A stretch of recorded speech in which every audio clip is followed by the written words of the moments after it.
Assalamualaikum. So today we are going to learn planes and positions of human body. So first of all, what is anatomical planes and why it is necessary to learn anatomical planes? Anatomical planes वो होते हैं कि जिसके through हम body के different organs और structures की location और पोजीशन मालूम कर सकें.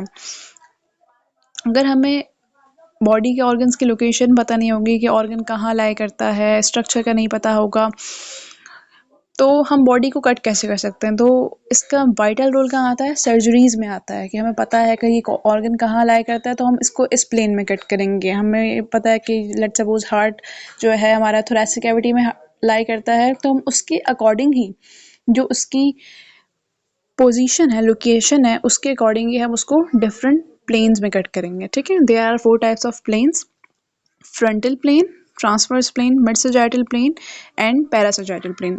Frontal plane, a vertical cut that separates the front from the back of the specimen, also known as a coronal plane. Frontal plane क्या होता है कि वो जो बॉडी को फ्रंट एंड बैक पोर्शन में डिवाइड करता है. ठीक है. मीन्स के interior and posterior. Transverse plane, a horizontal cut that separates the top from the bottom of the specimen, also known as cross sectional plane. ठीक है. अब ट्रांसवर्स प्लेन जो है वो बॉडी को मिड लाइन से up superior and inferior part में divide करता है. ठीक है. ये हॉरिजॉन्टल प्लेन होता है. Mid sagittal plane, a vertical cut down the exact center line of the specimen that separates the left half from the right half. अब जो मिड सैजिटल प्लेन है वो बॉडी को राइट और लेफ्ट हाफ्स में जो है वो डिवाइड करता है. ठीक है. और पैरासैजिटल प्लेन है वो भी बॉडी को लेफ्ट और राइट हाफ्स में जो है डिवाइड करता है, पर वो बॉडी को अनइक्वल पोर्शन में डिवाइड करता है. Although mid sagittal plane body को इक्वल पोर्शंस में डिवाइड करता है, जबकि जो पैरासैजिटल प्लेन है वो इक्वल पोर्शंस में डिवाइड नहीं करता, बट दोनों का जो डिवीजन है वो सेम ही है. ठीक है. Let me give you example. Let's suppose ये एक पर्सन है. ओके. और अब इसको ये इक्वल हाउस में डिवाइड जो करता है वो कौन सा प्लेन है? मिड सैजिटल प्लेन है. और हॉरिजॉन्टली इस तरह डिवाइड करता है कौन सा है? Transverse plane. और फ्रंटल प्लेन ये फ्रंट पार्ट और बैक पार्ट में जो है ये डिवाइड करता है. ठीक है. Cavities of human body.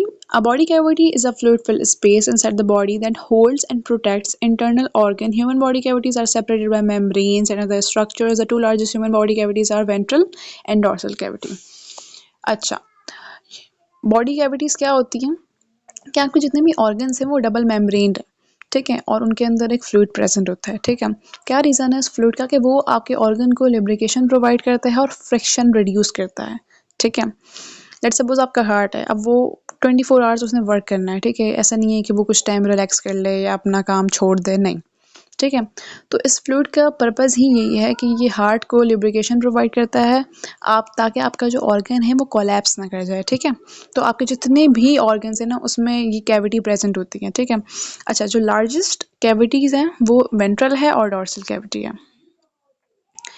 Humans have multiple body cavities including the cranial cavity, vertebral cavity, thoracic, pericardial, pleural cavity and abdominal and pelvic cavity. अच्छा, cranial cavity वो जहाँ ब्रेन वाली कैविटी. ठीक है. क्रेनियम.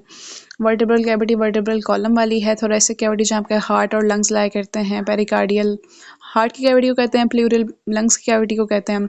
एब्डोमिनल कैविटी जहाँ आपका liver है, stomach है. और पेल्विक कैविटी जहाँ आपके पेल्विक ऑर्गन्स लाया करते हैं. नेक्स्ट हमारे पास पोजिशंस ऑफ ह्यूमन बॉडी. अच्छा, the term anatomical position refers to how an organism's body is oriented, located, moved and directed. Simple words में पोजीशंस पढ़ना क्यों ज़रूरी है?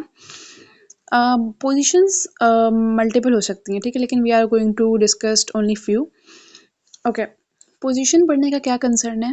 आप लोगों ने नोटिस करा हो कि आपको कभी अल्ट्रासाउंड करवाना हो या कभी रेक्टल एग्जामिनेशन करवानी पड़ी हो, तो आपको डिफरेंट पोजीशंस में जो है लाई करवाया जाता है. ठीक है. उसका रीज़न क्या है?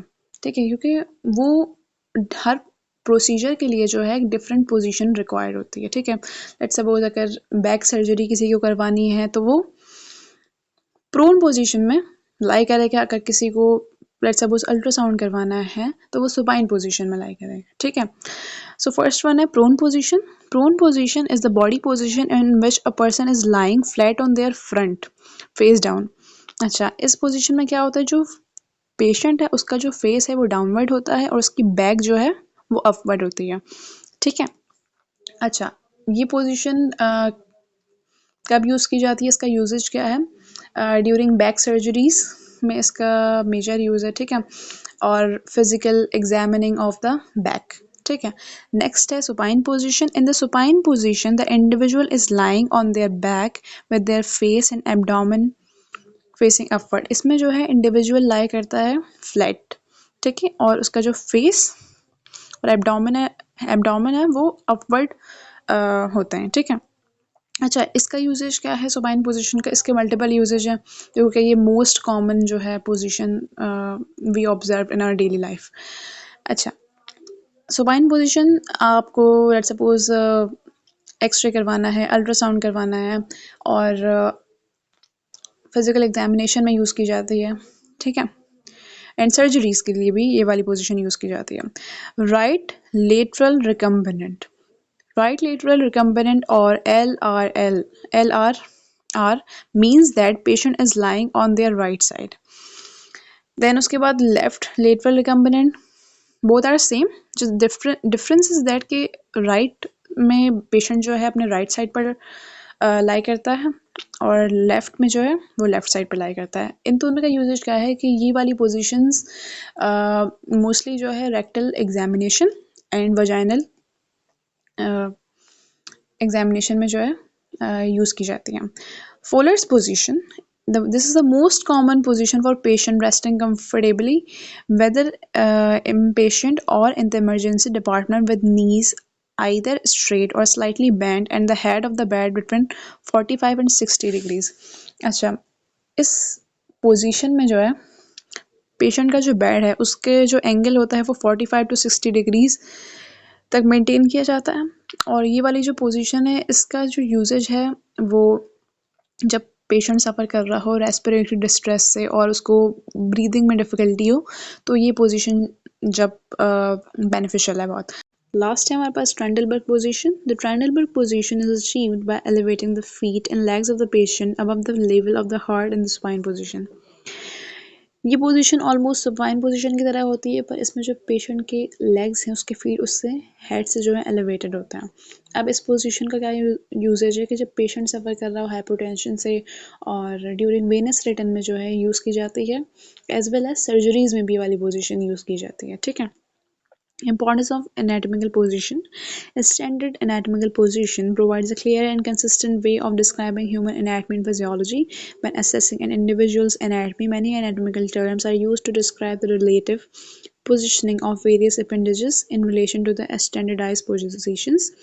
We have successfully studied planes and positions of human body. तो क्या है इंपॉर्टेंस एनाटॉमिकल पोजीशंस की कि जिस तरह हमने प्लेन्स में पढ़ा था कि अनलेस आपको किसी ऑर्गन की लोकेशन नहीं पता और आपको उसकी सर्जरी करनी है तो आप उसको कौन से प्लेन में कट करोगे, ठीक है, जब तक आपको उस ऑर्गन की एग्जैक्ट लोकेशन पता नहीं होगी, ठीक है। तो इसलिए जो है एनाटॉमिकल प्लेन्स पढ़ना बहुत ज़रूरी है, ठीक है।